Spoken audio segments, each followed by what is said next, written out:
All right, welcome to Going Deep. Brandon Angelo, Matt Waldman, Hey, and we are raring to go because after last week, I joked that we're going to get Brandon on the couch to talk a little bit about Caleb Williams from not really from a Bears fan perspective, though he is obviously a Bears fan, and yeah, we've stated that in the past, but from an sure. analyst perspective. So we're going to talk about Caleb. We're going to talk about the likely switch from Daniel Jones or Daniel Jones to Drew Lock or maybe Tommy DeVito. Yeah, And hey, yeah, it could happen. sure, And right? and so we could talk a bit about both of those and how Yeah, that impacts the offense. And then we're going to move over to Dallas. And I know Jared Jones said, hey, look, Cooper Rush gives us the best chance to win. But I remember hearing Jim Irsay, another equally impulsive owner, talking about on ramps and off ramps, and once you get onto the on ramp of the expressway with a young quarterback, you don't stop. But with at their age, maybe they needed to pull over and take a right. little restroom break. Yeah, no kidding. Yeah, and then the Lions. We're going to talk about Dan Campbell. We're going to end on a good note and talk about what's going right, especially when the media was saying how he was everything wrong with what you should hire as a coach after his introductory Yeah, press conference, and how they massively misunderstood that this was not bro code phraseology. yep. This was actually legitimate emotional intelligence. So let's start off. Speaking of emotional intelligence or the lack thereof, Oh what's boy. going on with the Bears and Caleb Williams from your perspective? Is it should we put it on Caleb? Should we put it on the Bears offensive line? Should we put it on the scheme? Where do you put the weights on this? It's funny because I had a similar conversation with my wife about 2 nights ago, and she asked me two great questions. My wife is a very smart woman, much smarter than I, and she asked me two questions. First question was, is being a head coach in the NFL hard? And what does that even look like? That was the first question. Second question was, why are the Bears still so bad? She's not a huge football fan, but she Yeah. understands my She sees the my forest through the interests. trees right here. Yeah, she's smart. She understands my disdain for the Chicago Bears as an organization right now. And the first question is particularly interesting. So, for a head coach in the NFL, if you think about it, you have 53 plus alpha males who are the top 1/4% of the whole world in physical attributes and athleticism. You have to make those 53 individuals plus the people in the building working for the team plus ownership get on the same wavelength and operate in the same direction in order to have success, right? Consistent success. And when you're talking about the 53 individuals in the locker room, you need those guys that understand one another and be willing to work together for the common goal of winning football games. That's what a head coach should do. The issue is there's not enough good head coaches in the NFL because they can't find the foundational pieces of what leadership looks like for those 53 individuals.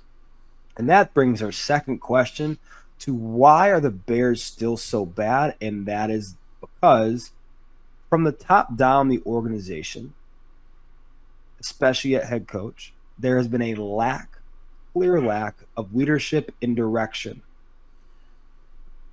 And I think it started with Ryan Poles not firing Matt Eberflus after last season when you knew you had the number one overall pick and you knew you were drafting Caleb Williams.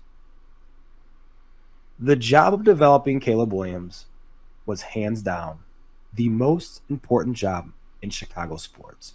And you could argue the most important job in Chicago sports over the past half century.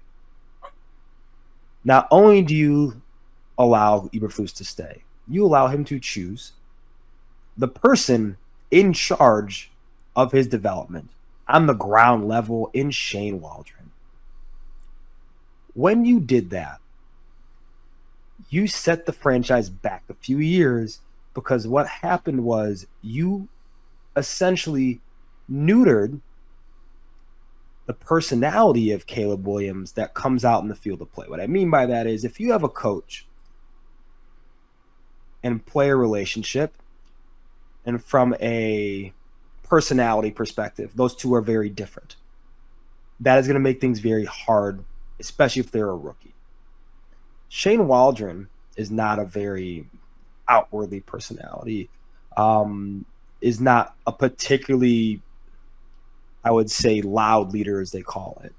But also, too, he has trouble holding players accountable. This is the same in Seattle, and players have said this. Emmanuel Acho said that Pro Bowl players were texting him saying they're not surprised. This is kind of who Waldron is. And then Keenan Allen says, quote, he's too nice of a guy. They're having problems in OTAs with lack of accountability for players slacking off on certain plays offensively.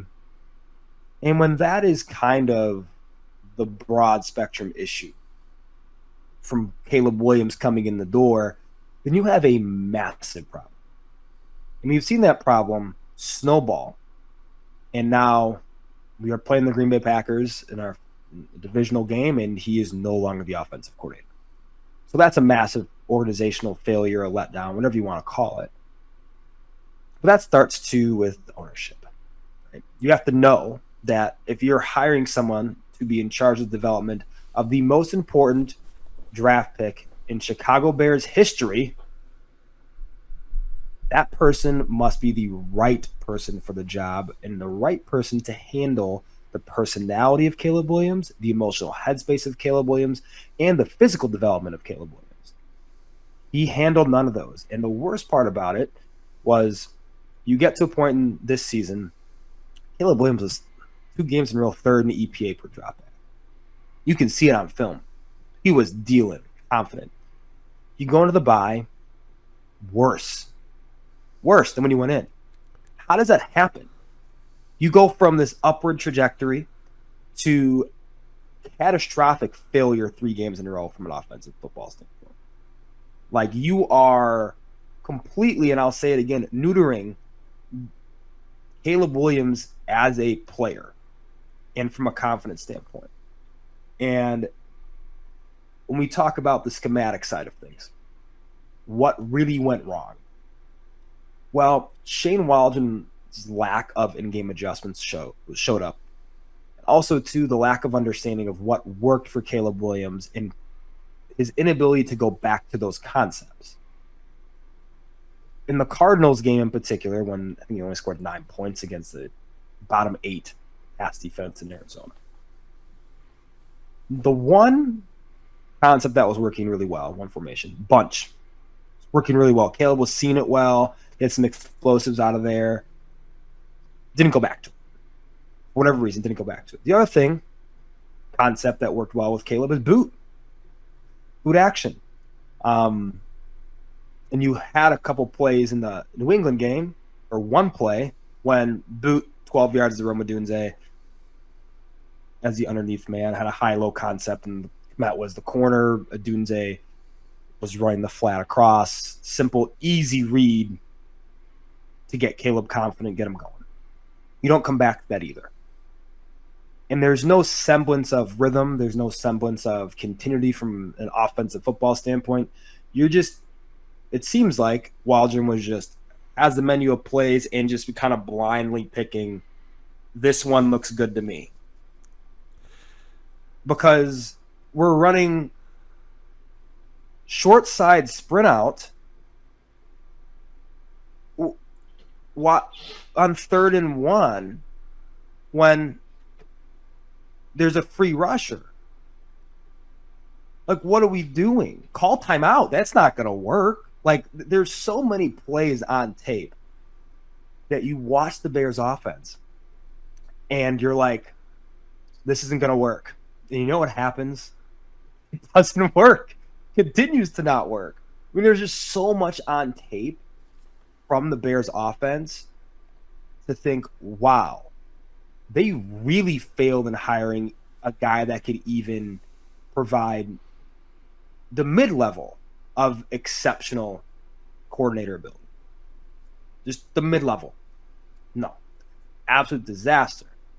And so when we talk about Who's to blame?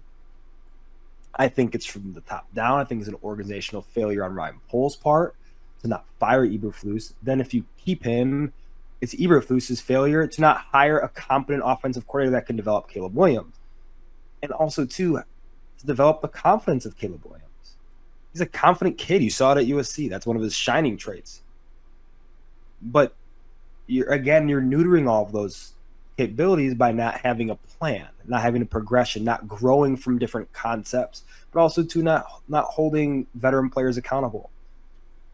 You watch the tape, and the worst thing about the Bears from a player standpoint, personnel standpoint, is what they've done with DJ Moore.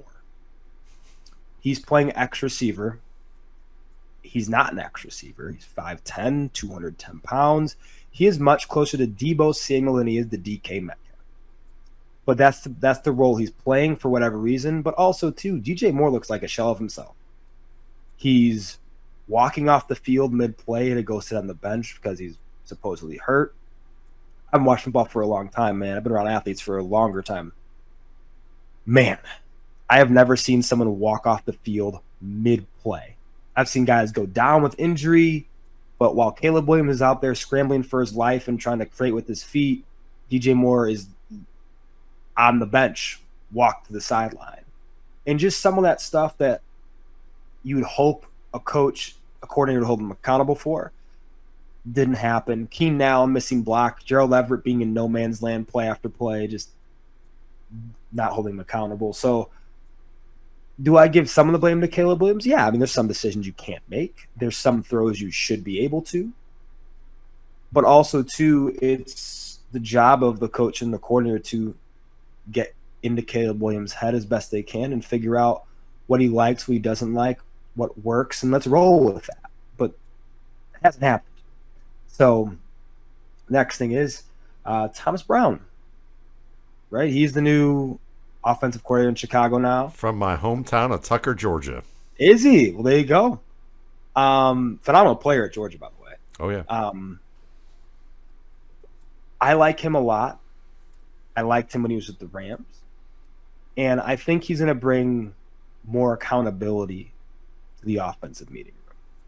I think that's the most important part about it is you have your veterans making non-veteran-like plays and decisions that they shouldn't, loafing on routes and things of that nature, and I think that's a big part of who Thomas Brown is from an accountability perspective, he's just being more direct with the players, telling it like it is. So it's a loaded conundrum, but is it fixable? Yeah, I mean, he's still 10 games into a rookie's career. Yeah, for sure. This is not like a blow it all up situation, but I think it should act as a clear warning to anyone higher up in the Bears organization to, if we don't right this ship, we're going to be stuck in mediocrity for literally forever. And it's a once in a lifetime opportunity to get the number 1 overall pick. And for a quarterback that's, lauded as being one of the better prospects of the last decade, right? You don't get that often. And after a trade from Ryan Poles, that sets the organization up to contend, right? At least contend for a playoff spot. But yeah, it's tough. I think, from a traditional football standpoint, I'd hope you move DJ Moore to Z. I hope you put Odunze at X more, put him on the outside more. He's been their best receiver, although he's had a couple drop. But from a getting open standpoint, he's been the most open of all the receivers. Keenan Allen doesn't look great. I think that's going to blow up in their face if they keep playing him more. He's been, their first read guy on over a third of the plays, passing plays that are out there. So I don't know, get Kmet involved more. I mean, he's a really good tight end. So I don't know why he's been underutilized, but yeah, I think it's a interesting situation that Caleb Williams is in for the rest of the season, because the expectation was Shane Waldron would be there for the whole year, but now he's currently on the couch like you and I are. So I don't know what's going to happen, but I feel better now than I did a week ago. And a week ago wasn't very good. Well, I think that was a great assessment of what's going on, and I'll add some thoughts. I think, one, when you talk about development, I would like to break that down a little bit more for folks to say we're not talking about technique development, drop footwork, necessarily how you disguise reading the field, how your throwing motion, anything that's like mechanical. I would say, but it's very essential that when people talk about developing from a team perspective, how you script an offense, how you game plan an offense, so you keep in mind, let's put the quarterback in position to make clear reads, to have less confusing situations, to be able to ferret out defensive disguises, to be able to give them confidence early on and get them in the flow of the game. Because playing is performance. So if you're the performance coach in terms of like performing on the stage, you want to put them in situations where your teammates who are veterans are playing at a level and have simple and well-defined roles that suit their talents so that they can help elevate the quarterback. When you look at Brock Purdy in San Francisco, you had strong offensive line play. The receivers had very clear roles. The running game had very clear roles, and had veterans who understood what to do, when to do it, make the adjustments they're supposed to make. And the quarterback, who's young, doesn't have as many, oh, that receiver was supposed to do this, and now he's on the bench. Or, in the middle of the play. Right. Or my linemen were supposed to pick up this stunt, and they couldn't do it. And instead of trusting your teammates to do what they need to do, and all you have to do is act out your decisions, that's your role, now you can't help it as the leader of that offense to now be thinking about, what if they don't do that? What if they don't pick up that stunt? What if they don't run that route right? They haven't run that route right in 3 of 6 games. Every time we've gone to this route, something screws up. And now you're thinking about all these things rather than playing, and that slows you down. And when there's constant pressure in the pocket, it also forces you to think, and it forces you to rush, and it forces you to abandon being able to play with a flow. Right. And that's a great word to use too. Yeah. So that flow is very important. And when you have all these factors disrupting your flow and no continuity, logical sense of how you script plays and how you identify situations to get a guy back into the flow, because it's momentum. And momentum exists in football. If you just throw up a bunch of plays and you don't have some continuity, like telling a story, a good story gives you momentum. It pulls you in. It allows you to continue to want to listen to what's going to happen next. If you disrupt that technically, conceptually, with distractions, with poor technique, with poor conceptual understanding of how to build a story, then people get distracted and they start thinking rather than suspending disbelief and going with the flow.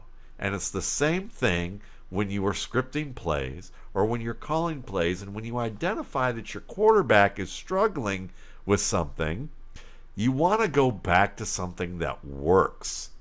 You want to go back to something that they can build on. Or you want to start with things that work, like you mentioned, and then build on it, because now you have the defense guessing. You run it again. The defense is now anticipating that you're doing it again. It's just like repetition in a storytelling, where you give a rhythm and you may start with one thing and then you add another thing and then you do a third thing. Then you pull the switch, whether it was the pacing that you just gave, or whether it was the pace change, or whether it was the change of the rhythm of what you said. And those are the types of things you do just the same way in an offense and managing that. So I look at Caleb Williams and I think people, I listen to Chase Daniels talking about Caleb Williams. And besides the fact that some people were talking about how he defrauded the Chicago Bears of a lot of money with his play and his lack of preparation when he was known for that, I will add that there are a lot of people out there who, say they could have had Jayden Daniels. And that's really unfair to Caleb Williams in this situation. Okay. Yeah. I agree. It's tremendously so. And I just want to point something out to people. I really think Jayden Daniels can continue to grow and develop into being a good quarterback. I think Jayden Daniels is probably more prepared than Robert Griffin was to become a good quarterback. But I will point out some things that are worthwhile for people to understand, to say, let's not anoint him a Hall of Famer and Pro Bowl caliber quarterback just yet. Robert Griffin's data looked eerily similar to Jayden Daniels after 9 games in his rookie year, down to the 8.59 adjusted yards per attempt that the analytics people love to use as a point to say this is a sign of a good quarterback. Because to my buddy Jason Wood's point in our Football Guys Roundtable, we haven't seen Cliff Kingsbury prove that he can counter defenses effectively once they start to see what variation of game plans you use. Yep. Now, the other thing was, I remember when Mike Shanahan told ownership during Griffin's rookie year, at least as a revisionist story, possibly, or the deeper truth, which we don't know with Mike Shanahan. It was either it was revisionist history that he said this, or it was, let me tell you the truth now, because we have an adversarial relationship with the media as athletes. That's how players are coached. We tell them, listen, don't tell too much to the media. They will run with it. They are opportunists, and they will slant it in a certain way that will make you look worse, even if than it should. So people train athletes on this. So Mike Shanahan told ownership during Griffin's rookie year that the production wasn't going to last because defenses would catch up to the way they're running that system, and he believed Griffin didn't have the sustainable skills to develop beyond what he was doing. Now, most people in the media, draft circles, and public, when they were watching Griffin light it up in 2012, were thinking the same things we're seeing about Jayden Daniels right now. So I'm interested to see whether history repeats itself or if Daniels transcends his offense, which is built on a lot of schemed up plays that opponents eventually solve with enough scouting. Now, I think Daniels can transcend it. He's shown some signs of already doing so. But we're still only a part of the way in. And I would add that when you look at last year, I remember seeing a flood of superlatives that I linked to in this Football Guys article that I'm talking about in the roundtable, where we're going to profile Nix and Daniels. There's a flood of superlatives about Robert Griffin, that he was the best thing to ever happen to Washington, that his charisma, that his smarts. I mean, even Shanahan raved about him in the preseason for being smart and a quick study, and that he was immediately their starter, and there was love from veterans, their veteran center, Alfred Morris, guys who were like, workers on that team, overachievers, guys that you want to, that have sacrificed to be the part of this team. And that all changed in the span of 2 years. And part of that was the rift between Griffin, Shanahan, and Daniel Snyder. So whether that was revisionist history from Shanahan, which, I've seen signs that he was a bit of a manipulative guy in his career, but he was a great coach. Or whether it was after the fact, to be honest with you, I'm not going to tell you these things with our number 1 overall pick. Sure, yeah. Coming in, what do you think, I'm crazy? It would be like telling America that Joe Biden is senile or has some cognitive issues until you decide that you have a replacement for him, possibly, in a race, because it's probably an issue of national security and perception that you don't want to share, even if the world's seeing some signs that may at least have them ask questions. Just not saying he was. I'm just saying it led to optics that led people to ask questions about that. So, when I look at all this and we start talking about Daniels, I hope his story is on the track that it is. And there's good reasons to think so. But we had enough history to know that we are too early for that. Way too early. I think that's the biggest thing is the patience part of this, right? There's going to be a punch to the counter punch, and that's just how it works with quarterbacks. Remember Will Levis when he was a rookie, right? He had that massive first game to start, and everybody's like, "Oh my gosh, Tennessee has one." Like And Marcus now, Mariota in his first game with the same number of touchdowns? Yeah. A year later, what's happened? Who's Tennessee's next quarterback? Yeah.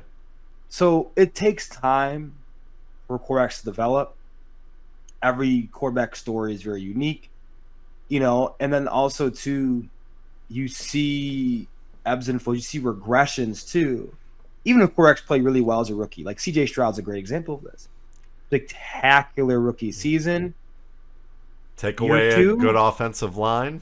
Correct. Year 2, we're not seeing the same CJ Stroud. You know why? 2 things, time and timing. If he doesn't have the time he has to throw, the timing's going to be off with his receivers, the spacing, the alignments, all that stuff's off. So when that's off, the adjustments need to be made, and that's the big picture, right? So it makes it really hard when time and timing aren't there. You can't really see the full picture of what the quarterback looks like when those two are present. We saw that CJ Stroud's rookie year.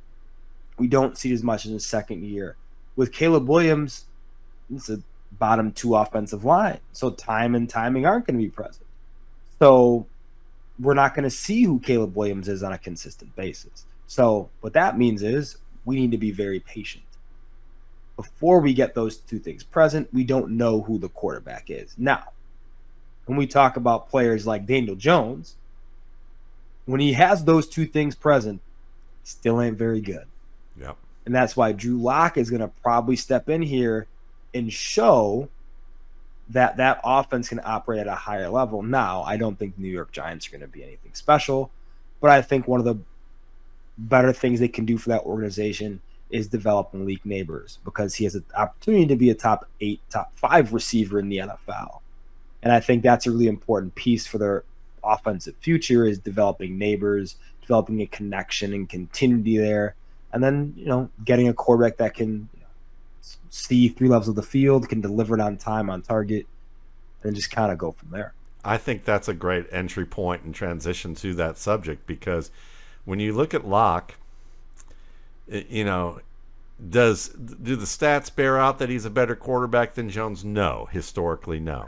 But we've got to look beyond the stats, and that's why we go deep on the show. And when you talk about the film, you have a quarterback who has more arm talent than Daniel Jones, at least in the way that he can sling it on and off platform. He is a quicker decision maker with more aggressive downfield tendencies, as you pointed, and very good placement on deeper targets. Tim Patrick and Jerry Jeudy in Locke's rookie year had 2 of their best seasons to date with him. One's a boundary player who wins contested routes. One is an over-the-middle player with decent timing route potential. And if you take Malik Neighbors and combine those 2 players together and add more speed and better route running and better hands, that's what you have in one guy. Okay? For sure. So, and then if you look at Locke's work with tight ends, if you add up the time, the amount of production that he targeted tight ends in 2020, in the season where he did the most work, those 3 tight ends equaled fantasy production that was on par with fantasy's number 5 tight end that year, TJ Hawkinson. Actually, it was a little better. Okay, same touchdowns, a little better yards, a little more catches. And he did that with Albert Okwuegbunam and oh my God, and Noah Fant. Yeah. Okay, and a Well, little the bit of boy Manan, Vinette. yep. Yeah, thank you. I think I that's how you always say it, pronounce yeah. his name wrong. It's a hard one. Alberto. But Alberto. Alberto. But I mean, again, 6 touchdowns with those guys as a rookie, and he missed a couple of weeks, or he missed a few weeks after I think week 2, from like weeks 3 through 6. He didn't even play Drew Lock because he was injured. So, and then he came back from 6 to 12, missed 6 to 11, missed week 12, and then came back for weeks 13 to 17.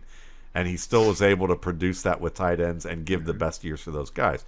Now, people were equating him sometimes in the draft community, like I think Phil Simms was one, or not Phil Simms, the younger Simms' son, Chris, yeah, was equating some of the stuff he did with Patrick Mahomes. Now, I would say that went a little far. I would say to make that an understatement, but it was a little bit of PFF NBC hype, if you ask me. Roto World at the time hype under Florio, or he likes that hype and he hates the draft, from what I hear. So, but you got the hype of that. And you're going to hear that from a lot of people. Oh, the Patrick Mahomes off platform. Well, he can do it better than Daniel Jones. He's not on Patrick Mahomes level, but he can sling with different arm angles. And Daniel Jones is pocket deaf. That's how I would describe it. Yeah, that's actually a really good point. Yeah, like his pocket clock, it rings, but he hits the snooze button, or he just doesn't hear it ring and he's still asleep in that pocket, and that's why he takes sacks and causes turnovers. And you see that he wasn't seeing the field well, and the things that you described. So when you look at Neighbors, he should benefit very well from Locke in terms of getting those downfield vertical targets, contested targets, options like that. I think that Wandale will be accessed a little bit more on off-script plays. So will the running backs. Probably Singletary will be the best one there, even though Tracy was a wide receiver. There's a reason why he's a running back now, because he was not a great pass catcher and he was not a great route runner. Very talented right now, what we're seeing from him, at least. Yeah, he's turning into a good player. Yeah, he's kind of like Robert Edwards way back in the day when he was a cornerback at Georgia, and then they put him in at running back. Yeah. And they're like, what do we have here? So there's some of that with him, minus the passing game's skills. So Theo Johnson, same thing. If he hooks up with him, so there's chances to elevate, and it's a really easy set of pass defenses that they are facing in the coming weeks. That's the big thing, and you kind of saw too last year. It was that game where Geno Smith missed. There's 2 games. I think it was San Francisco, and then there was the Philadelphia Eagles game, and that was the big one. That was nationally televised, and they won the Eagles game like 20-17, I think it was. Yes, and we saw a version of Drew Lock that we haven't seen. It's funny because Shane Waldron was the offensive coordinator. Yeah. But we saw a veteran Drew Lock. Yeah. And can I expand on that point? Expand. Do you mind? Go for it. So I have a little backstory here with this that is a little insider information that I can share, that is shareable now. When I scouted Drew Lock in the RSP, I basically, just from watching his tape, I was like, this kid's been enabled. Okay? And what I mean by that is he's a good kid. He seems like a good kid, seems like a smart guy, seems like nothing wrong with him, anything from what it seemed off the field or anything. It's just that he was a high-end high school prospect who went to Missouri. Okay? When you go to Missouri as a high-end prospect, or one of the better quarterback prospects, there is no competition underneath you to push you to be better. And that means that when you watched his tape, when he faced teams that were at his level or below that they faced, he could get away with errors and still win games. He could still just kind of scuffle and, play in a way where he wasn't exactly as prepared or as sharp technically or conceptually with continued work, and get away with some of those careless errors or those technical errors that should be tightened up. When he faced the higher end SEC, Big Ten, ACC teams, he looked like someone whose dog ate their homework. He would try to do things that you knew he was supposed to do, and he couldn't do it. It's like the kid in high school who gets A's and B's, and then they go to college. It's like, we've got a group project that's going to take 6 weeks of work, and we're going to present it. But he's off playing poker. And then he comes into the mock trial, like in Matt Damon's Rounders, and he comes in and screws up things that he shouldn't screw up. But he's smart as a whip, and he's unbelievably talented, and he can do things that the others can't do. But he hasn't prepared, and now it's real life, and he has to prepare. So I was writing all this in the scouting report, and 3 years later, Cecil Lammey, who covers the Denver Broncos at Football Guys, he said, you know what? He said, I got a story for you because I read your scouting report, years ago, and I got to befriend Drew Lock's dad, from just him being there at practices and me showing up on the sideline. And at that third year, Teddy Bridgewater was brought in to compete with Drew Lock.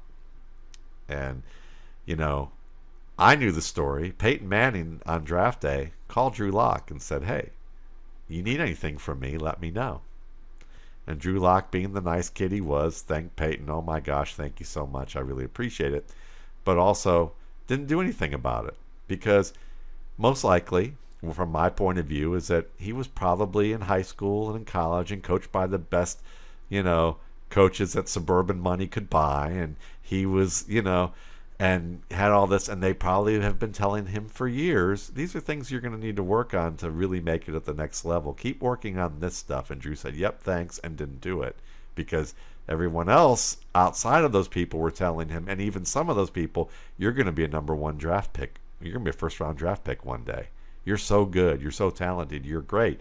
And the chorus of people telling him that, including media, and then coaches saying, these are some things you might need to work on watching the tape here after you flub that against Bama, LSU, Georgia, Florida, and teams like that. And you're going to have to get better at that. And he said, yeah, okay, coach. But there was nobody behind there to push him to say, if you don't do it, we're going to bench your ass, as if like Nick Saban was your coach and you had like Bryce Young and Mac Jones and a bunch of other guys sitting behind you, waiting to just take your job at the first second that you can't get better. Jalen Hurts, all of them. So Tua, all that stuff. He so fast forward, he hangs up on Peyton Manning and says thanks, doesn't call him. Now you and I, with our perspective and age, now he's young. So, at that age, if you had all that stuff being told to you, you might not do it either, even if you would furiously claim that you would. But when you get older and you realize some of the opportunities you had, like if it were me in Drew Lock's body, I'd be like, Peyton, can I rent out your garage and live with you? And I'll mow your lawn, I'll do dishes, I'll wash your cars, I'll walk your dog. If you got diapers that you need changed, I will, whatever it is, Right. If you need me to change Archie's diaper, whatever, I don't care. I will, I will carry his backpack in the hallway. Exactly. Whatever you need me to do, show me everything that I need to know. Yes. But he didn't do that. Yeah. So 3 years later, Teddy Bridgewater's brought into town, a guy who doesn't have Lock's arm talent. Not in a million years, but is a leader, a worker, and that he's gonna try and handle things away, and he's tough. And Lock suddenly calls Peyton Manning up to get some assistance, and he starts working with Manning. But it's too late. It's too late because all that ingrained shit that you weren't doing. It's like you were taking cliff notes at the end of the, or like at the end of the project trying to ask for advice on how to prepare 15 minutes before the competition was about to ensue. You're too late. And so Cecil, knowing all that, asked Drew's dad, how's it going? How's it going with Drew? I hear he's working with Peyton. And Drew's dad looked at me and said, listen, Cecil, I love my son. And my son is a good kid. He's a good young man. He's a good person. But we've been telling him for years that if he wanted to become a good NFL starter, that he was going to have to work on this or work on that or do this or do that. And he would just smile and nod and say, yep, thank you, and and listen to it. But the work wasn't being done, not on the things that needed to happen. And I think he's just figuring that out.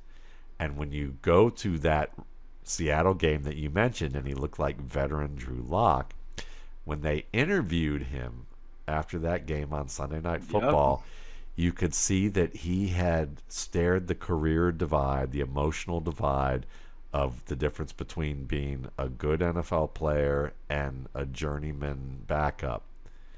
He stared that in the face in Denver, because you could hear him tear up and say, I wondered if this opportunity would ever happen again for me.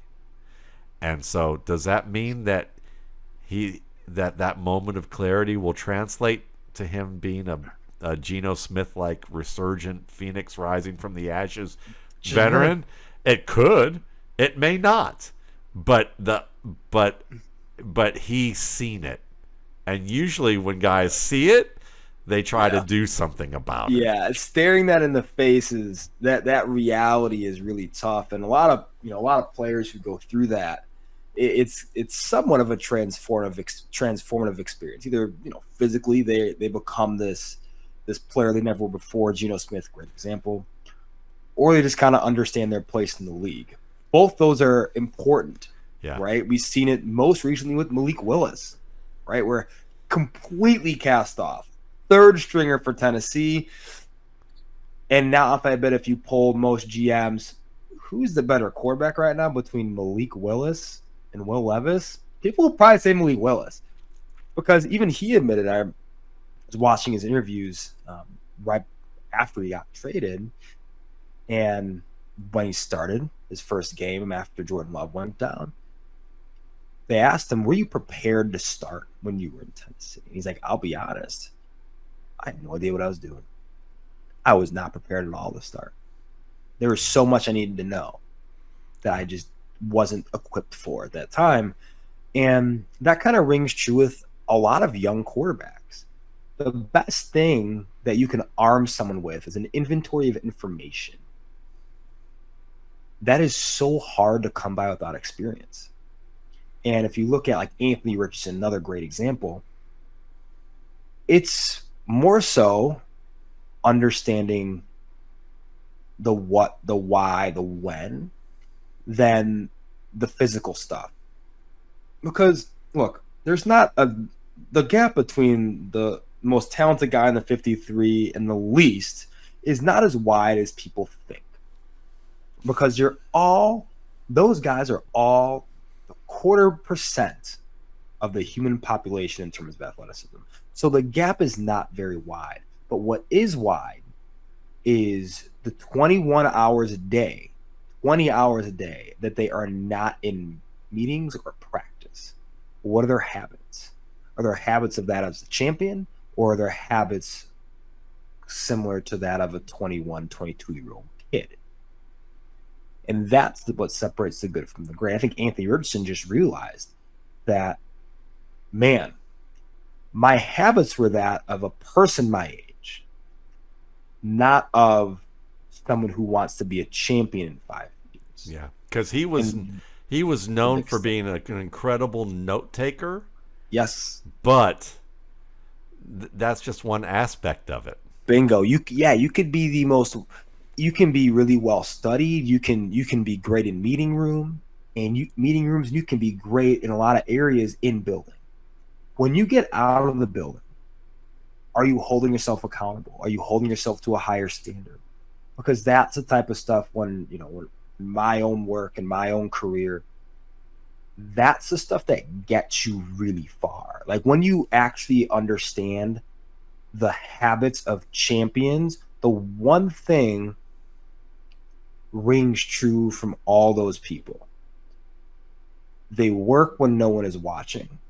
And they don't care if you are.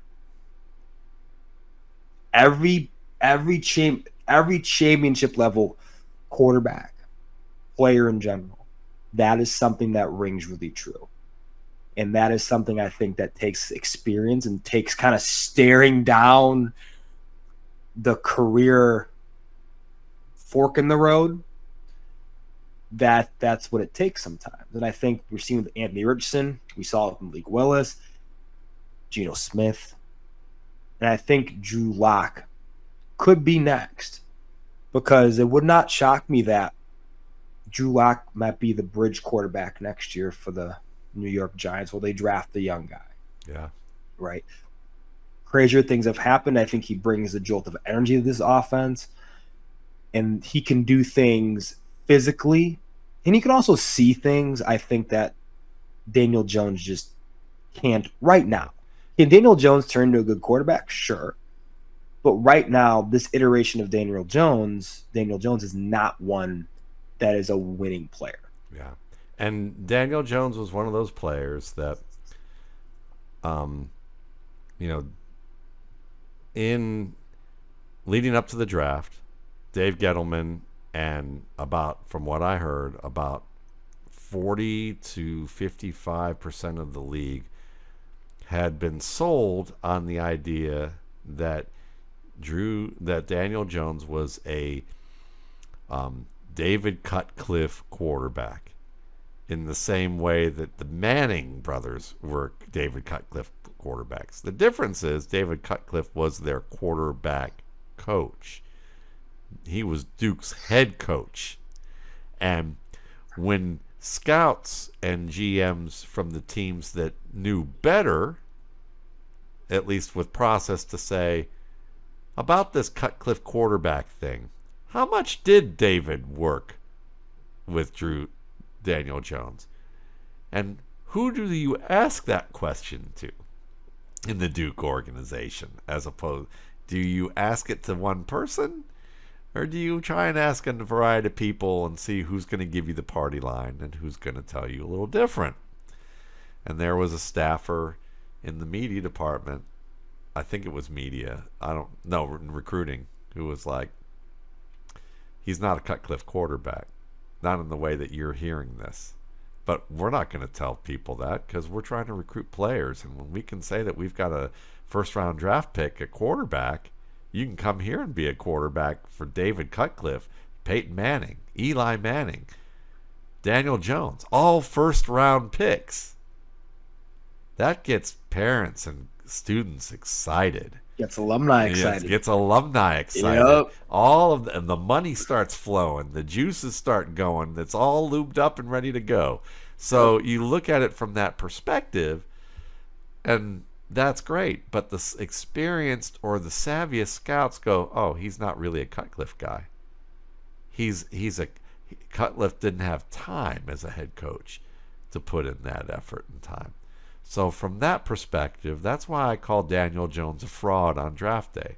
Not that he was a fraud of a human being, not that he was necessarily a fraud of a quarterback, that his draft capital was fraudulent in the way it was being perceived. Yeah, and we see that all the time. I think a lot of that stems from the perception of what the player is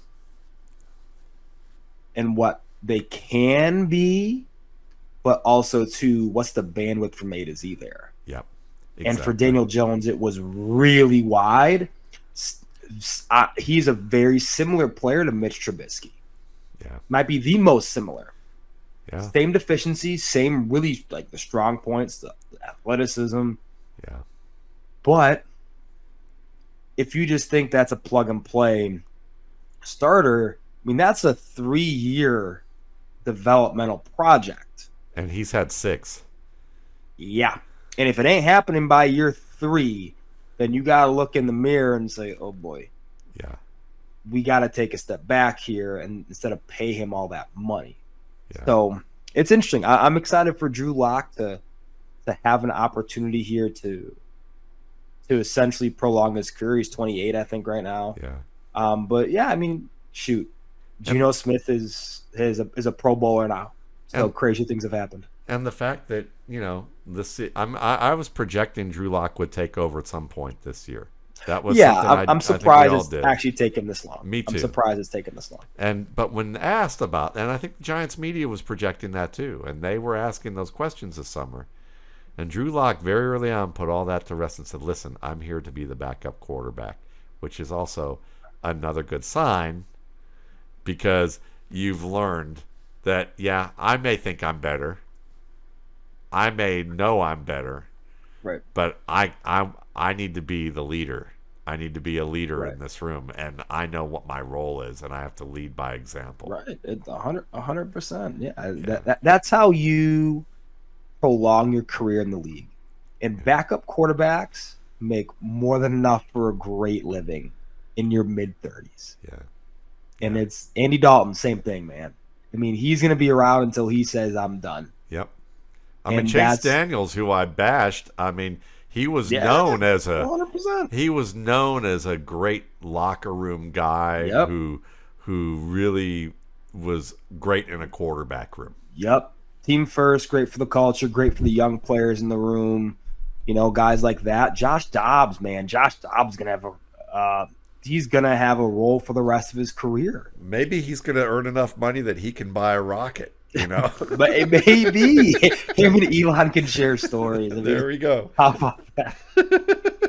Oh, man. So let's talk Trey Lance, okay? Cool. I mean, listen, Jerry Jones already said this week, listen, Cooper Kupp gives us the best chance to win. Cooper Rush, excuse me, gives us the best chance Cooper to Kupp, win. Cooper Rush, Cooper DeJean. I don't care who's back there. They're not going to be very good. Exactly. Not a quarterback. That's for sure. Not in that line. But yeah, he's going to be the best chance to win. Sure. Trey Lance, obviously, you know, we all know the story. So what do you think it's good that he doesn't play at all? Do you think it would be better that he gets some experience even behind this offensive line and this mess of an organization right now? Or you know, where do you stand with him? I feel like he's in an unfortunate situation all around. He's kind of stuck because, you know, it's not a great developmental situation. It is in a sense where you get to learn from Dak, which is great. I think Dak's one of the better quarterbacks in the NFL from actually quarterbacking, if that makes sense. And that's something that Trey Lance need to learn how to do, and that they just ran out of patience, which is fine. I get it. But Brock Purdy is a vastly better quarterback than Trey Lance is this stage in their career. Yep. I think if you're Jerry Jones and you spent a 4th round pick on Trey Lance, you should probably see what you have in a season that is completely sunk. Because 2 things will happen. Neither are bad. One is you understand that this is not the backup of the future, and you move on. Fine. Other thing that can happen is he turns out to be better than you anticipate and is showing some development. And either you have your backup of the future or someone's going to pay you for a potential bridge quarterback. Yep. Both are great scenarios. Good for the Cowboys. So I don't think they get anything from playing Cooper Rush, who I don't think is going to be a starter in the NFL ever. Doesn't have that kind of upside. You know, can he maybe win you a game against a poor team? Sure. But he's more or less a worse version of Mason Rudolph, which I don't think that's a starting caliber quarterback. Trey Lance has starting caliber traits. And that's why he was picked so high by a very good organization. The issue is and was the traits didn't really matter because he did not have the cognitive skill set and the timing to make plays consistently. And that is what playing quarterback is all about. Like I said, time and timing. Didn't have it. Does he have it now? I don't know. I don't know if you'll see with the Cowboys, but I think you'll see if it's improving. If it's improving, then other teams will know that and maybe take a chance on him because he was a 1st-round pick from a good organization. Or you just know, hey, this guy's not it. We're moving on. Both are good. Yep. I like it. I think I'm just going to leave it at that because I want to finish this off talking about something positive. And because You talked about organization, and I thought it was such a great way to start the show, and I want to tie a bow on Love it it. this Yeah. way. Have a little symmetry with the show. You talked about how with an organization, it's very difficult with a room full of alphas to get everybody going in the same direction. And it's hard to find coaches who have that capability as a manager, as a leader, to figure out how to do that. And it's hard to pick guys who can do that. So let's go back and look at Dan Campbell. Dan Campbell comes into the room and he says, I'm going to tell you what we're going to be. And I'm not quoting him directly because I don't remember it by heart, the minute and 30 seconds that he said all this stuff. But he basically said, I've played in this city. I know what this city's about. And this city has managed to come from a place where it was down and somehow will itself back to prominence on some levels. And he said, and our team is going to be a reflection of this city. When we're knocked down, we're going to work our way back up. And on the way, we're going to bite off a kneecap. Oh, the And when kneecaps. they, Yeah. Yep, and then when Iconic line. and we're going to push it. And when they push us down again, we're going to smile after they hit us and knock us down as we get back up again. And then we're going to bite off another kneecap. And then we're going to punt. We're going to kick them in the teeth when it happens. And then we're going to be eventually standing up. And all that stuff had all the overly intellectualized, analytics-oriented football writers who were on that trend making fun, even some of the film guys I saw, making fun of Dan Campbell. He's just a bro. He's that played-out former player who's going to come in and be like Mike Ditka, trying to be Mike Ditka Jr., and we know that didn't really work out all that well after, it was really Buddy Ryan, and they had these great players, all these things that you're going to kind of see the associations with, and they just made fun of it all. Next thing you know, the Lions are losing all these games, but they're tough out in every game.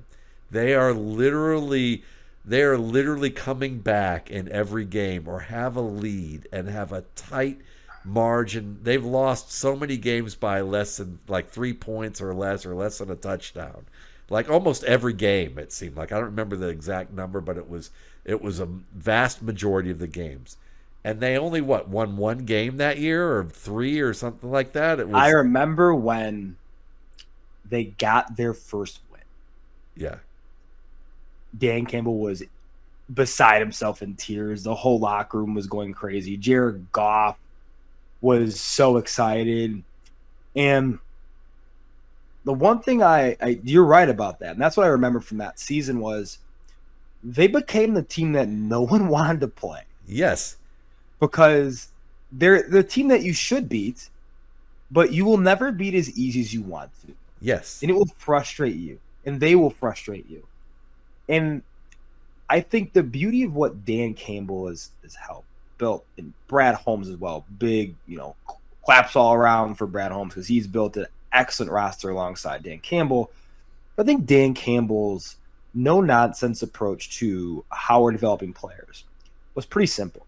We're going to bring in guys that fit culturally, that are good at playing football. I don't care about their 40. I don't care about their bench press. All I care about is that I know where they're going to be, when they're going to be there, and I can count on them from down to down.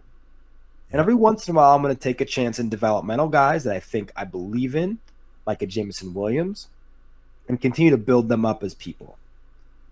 And that resonated throughout the whole organization. That locker room plays for Dan Campbell. Yes. And for Brad Holmes in the city of Detroit. And it absolutely shows because those guys play hard. Yeah.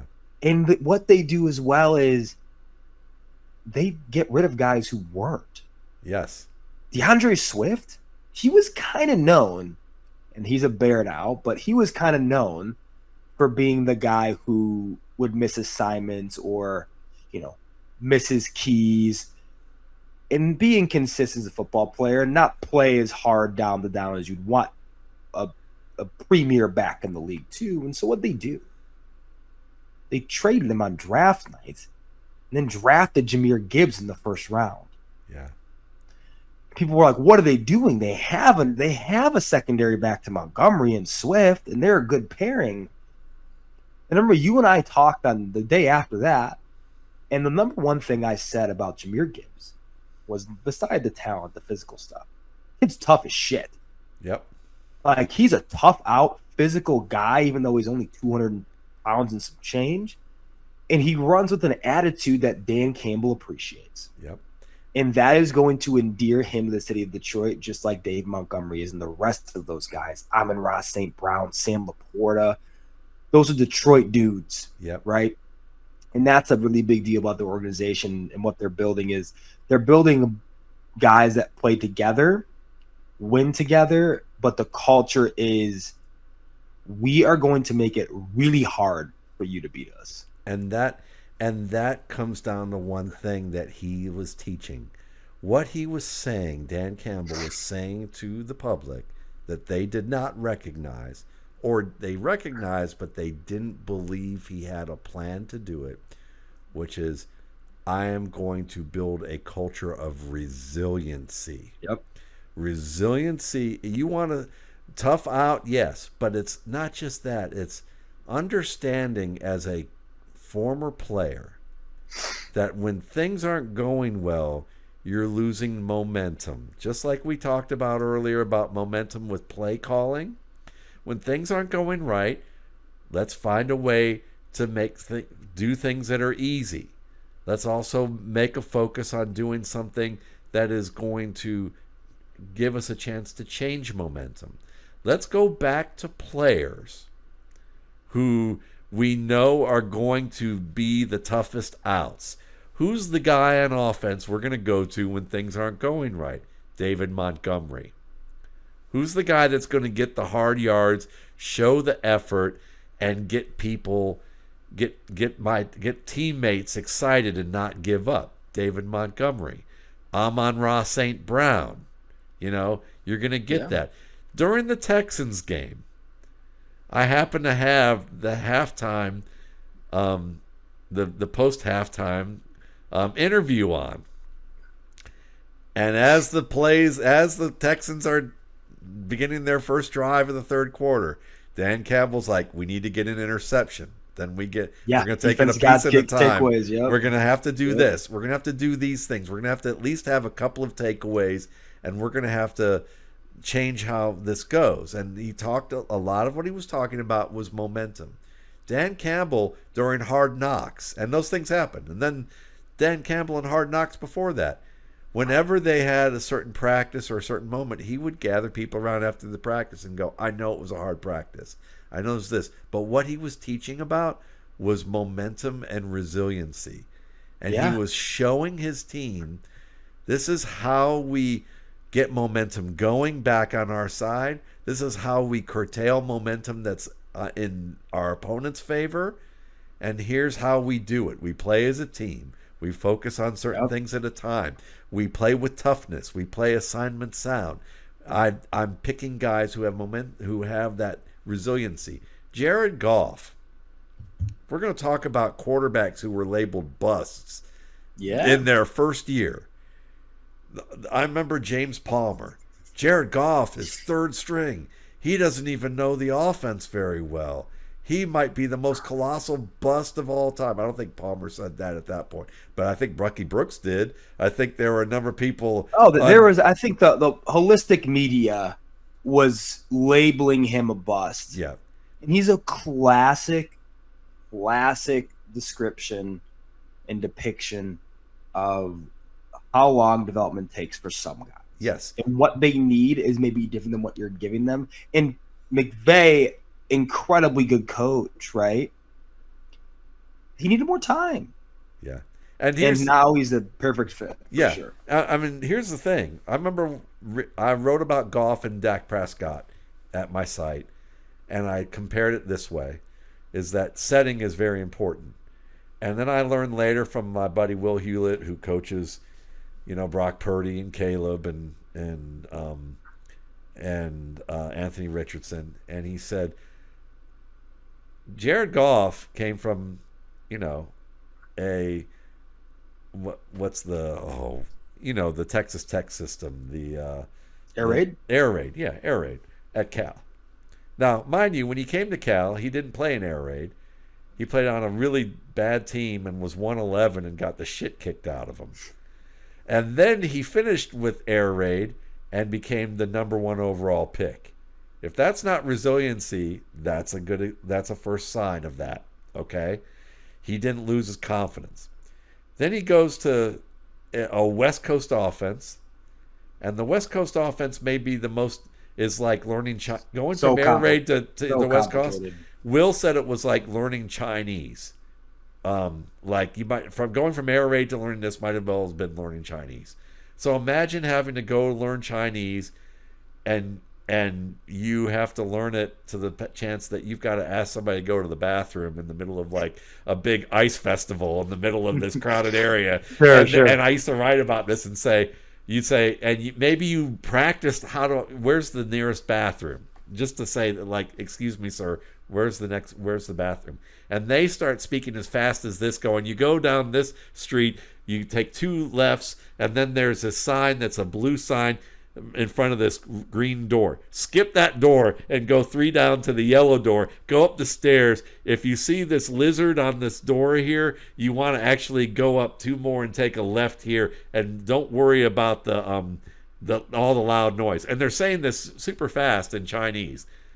And that's the equivalent of like, you've learned the playbook, but now defenses are disguising all these things, and they're throwing blitzes at you left and right. And your offense was described by Todd Gurley as a high school level offense in terms of execution and the way they game planned. And you're thrust into that. That he was doomed to fail early on. And when McVay came in, this is my theory. I don't know if it's true, but it looks pretty clear to me. Okay, you're McVay, and the ownership just drafted the number 1 overall, their quarterback number 1 overall, and he looked like shit. They're probably like, we want to hire you, but your job is to develop this kid. Your job's your job's going to be tied to him. Yeah, you get the reclamation project. You got a reclamation project. You're Sean McVay. You're a smart fucking man.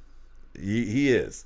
And in his wisdom, he said, I've got to get Jared Goff off the ground as fast as possible. Yeah. Because if I don't, I'm screwed, and I will never get another chance as one of the youngest head coaches in the NFL. So what do? I'm going to be in his ear. I'm going to put strings on this motherfucker's helmet, and he is going to be my puppet. He's going to be howdy fucking doody. He is going to be literally there, and I'm going to be like, Jared, watch out for this. Jared, do this. Jared, we're going to change the call to this. Jared, we're going to do that. I'm going to be in your ear. Did it help? Absolutely, early on. Yeah, 100%. But it had diminishing returns, because after a while, you're not giving your quarterback room to learn this shit on his own. You're constantly in his ear, and when you no longer have Todd Gurley, and you no longer have the offensive line that you had, and then you are also getting beat by Bill Belichick, not because of Jared Goff, but because you didn't change your game plan with screenplays and different things you've done since the Lions game back in week 13, and the Bears and the Eagles were just kicking your ass on offense. And you don't change your game plan, and Belichick is like, really? You're doing the same things we saw on tape here? Yeah, this game's over. Checkmate. And he admitted to that, that we didn't, it was my fault. But then when teams start realizing all this, and you get a Robert Flores in Miami who's going to blitz the hell out of you and do all sorts of different things, that Sean McVay in Jared Goff's ear at that point is like having a guy who barely understands what city he's in, and he's driving in Atlanta rush hour traffic that's like LA traffic, but at about 85 miles per hour as opposed to 25 miles per hour bumper to bumper. And now you're shouting directions at him with this much time to go. you're going to fail. And so at that point, Sean McVay with the Super Bowl earned enough equity to lobby the brass and say, I can't win with this guy. We can't get back with this guy. He's too limited. He's not. I need a veteran. I need a guy who's a stud. We're going to lose with this guy. And he may be part right in the fact that he enabled Jared Goff, and he may have even admitted that. He might have even admitted that privately. Or he might have just scapegoated Goff, and just said, whatever. Because Goff goes to Dan Campbell's offense, and Dan Campbell says, in hindsight, we didn't know really what we had in him. He was just kind of a throw-in pick for the Stafford trade with the other picks we had, and he was kind of a journeyman that we considered him kind of a journeyman, and we just threw everything we had at him. We just kind of said, fine, sink or swim, dude. Let's see what we got. And he handled everything we threw at him, and we were like, oh, we actually have something in this guy who is resilient, who was called dumb, who was called, not athletic enough, said that he was frazzled in the pocket, which was not the case at Cal. So, again, a lot of guys who were reclamation projects or seen as less than, who actually understood football when given the chance. And so when I look at this team, Dan Campbell's the perfect example of having the emotional intelligence to get, because he showed his teams played hard. He got rid of those who didn't, like Bill Parcells used to.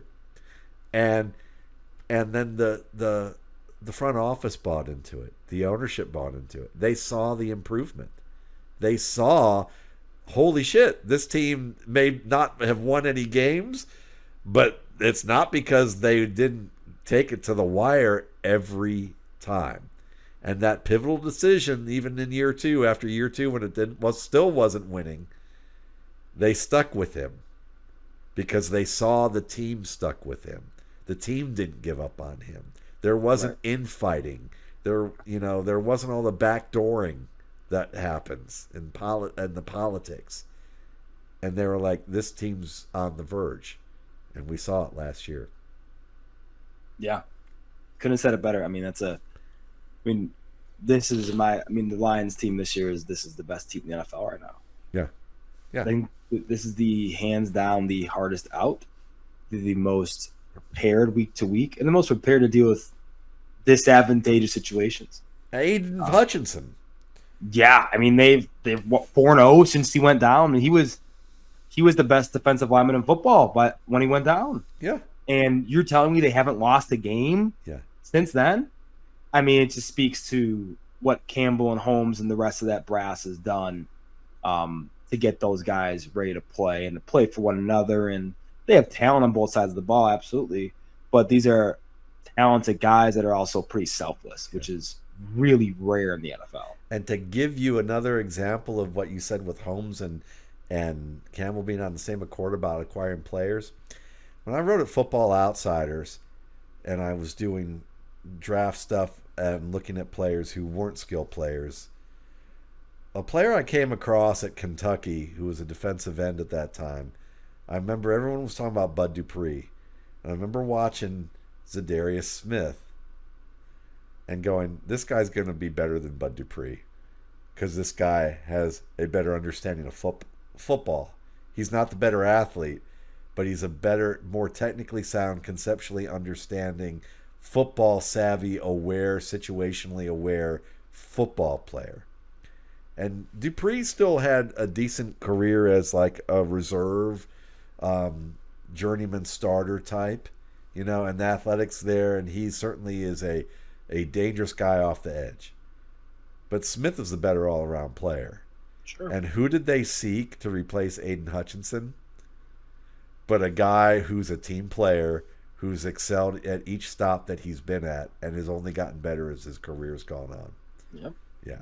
So, listen, fun show. We hope that you guys liked it. Obviously, you can check out our work. Definitely check out Brandon's work. He's got a great subscription service that I would definitely check out.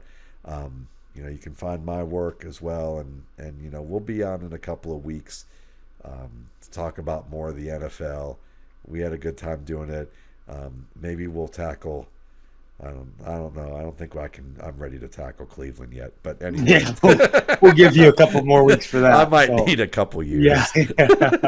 and some therapy. All right. Yeah. Thanks, folks. Bye.